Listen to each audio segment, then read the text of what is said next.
สวัสดีค่ะเปิ้ลนะคะแม่บ้านตุรกีค่ะวันนี้เปิ้ลมากับขนมปังหน้าข้าวโพดหวานมายองเนสนะคะ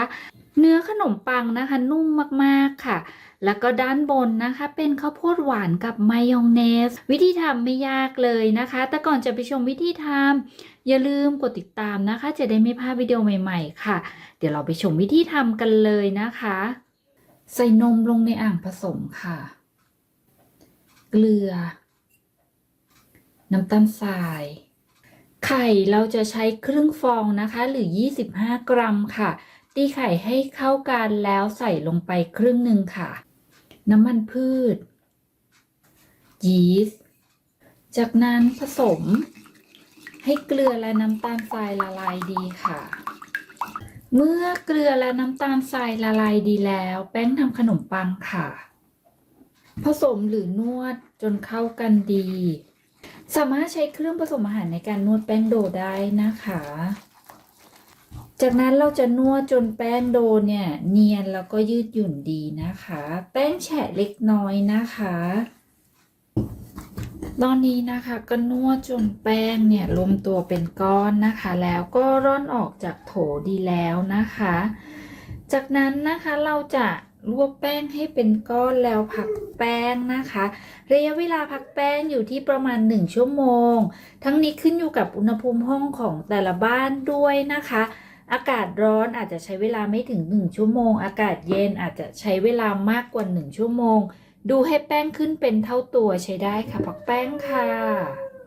ระหว่างที่เราพักแป้งนะคะเราจะมาผสมข้าวโพดกับมายองเนสเข้าด้วยกันค่ะผสมให้ทุกอย่างเข้ากันดีนะคะจากนั้นเราจะพักเอาไว้ค่ะพักแป้งครบเวลาแล้วนะคะเราจะเอาออกมาแบ่งค่ะเราจะแบ่งเป็น6 ก้อนนะคะก้อนละ40 กรัม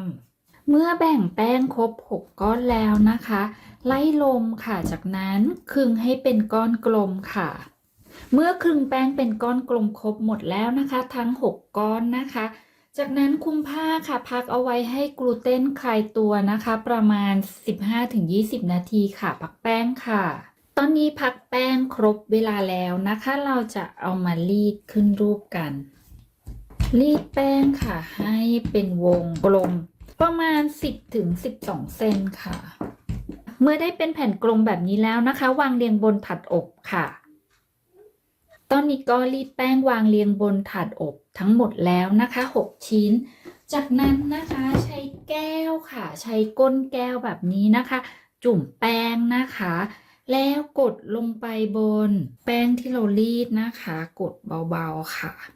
ให้เป็นหลุมแบบนี้นะคะทำเหมือนกันทั้งหมดเลยค่ะ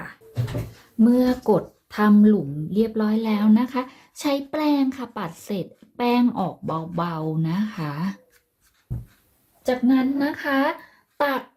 ข้าวโพดกับมายองเนสที่เราทำเอาไว้นะคะใส่ลงไปตรงกลางค่ะแบ่งเป็น6 ส่วนให้เท่าๆกันทุกชิ้นนะคะ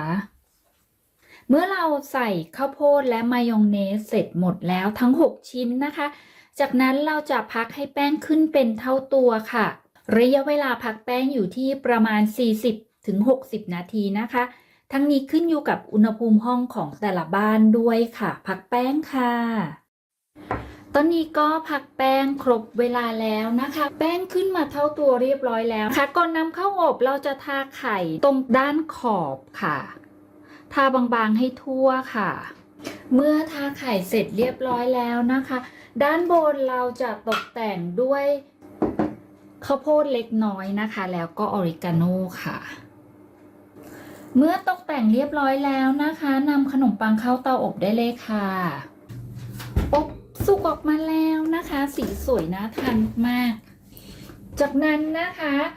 เราจะทานมนะคะหรือเนยละลายก็ได้นะคะตรงด้านขอบค่ะ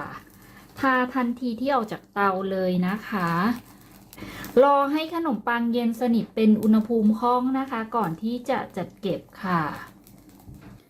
วิธีทำไม่ยากเลยใช่ไหมคะยังไงก็อย่าลืมกดติดตามนะคะจะได้ไม่พลาดวิดีโอใหม่ๆค่ะแล้วพบกันใหม่ในวิดีโอหน้านะคะวันนี้ลากันไปก่อนสวัสดีค่ะ